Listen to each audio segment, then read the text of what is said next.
97. L'avènement du Seigneur et notre réunion avec lui.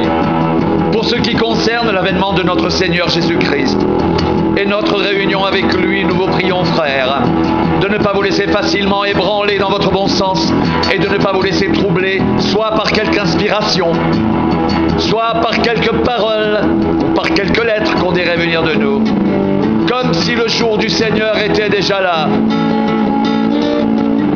Que personne ne vous séduise d'aucune manière, car il faut que l'apostasie soit arrivée auparavant et qu'on ait vu paraître l'homme du péché, le fils de la perdition, l'adversaire qui s'élève au-dessus de tout ce qu'on appelle Dieu ou de ce qu'on adore, jusqu'à s'asseoir dans le temple de Dieu, se proclamant lui-même Dieu. Ne vous souvenez-vous pas que je vous disais ces choses lorsque j'étais encore chez vous? Et maintenant vous savez ce qui le retient, afin qu'il ne paraisse qu'en son temps.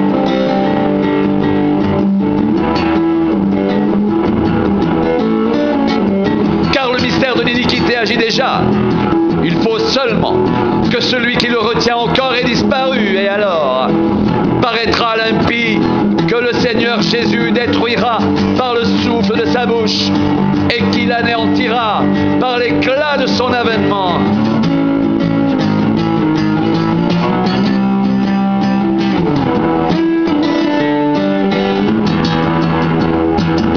L'apparition de cet impie se fera par la puissance de Satan, avec toutes sortes de miracles, de signes et de prodiges mensongers, et avec toutes les séductions de l'iniquité, pour ceux qui périssent, parce qu'ils n'ont pas reçu l'amour de la vérité pour être sauvés. Aussi Dieu leur envoie une puissance d'égarement pour qu'ils croient aux mensonges, afin que tous ceux qui n'ont pas cru à la vérité, mais qui ont pris plaisir à l'injustice, soient condamnés. Pour nous, frères bien-aimés du Seigneur, nous devons à votre sujet rendre continuellement grâce à Dieu, parce que Dieu vous a choisi dès le commencement pour le salut, par la sanctification de l'Esprit et par la foi en la vérité. C'est à quoi il vous a appelé par notre évangile, pour que vous possédiez la gloire de notre Seigneur Jésus-Christ.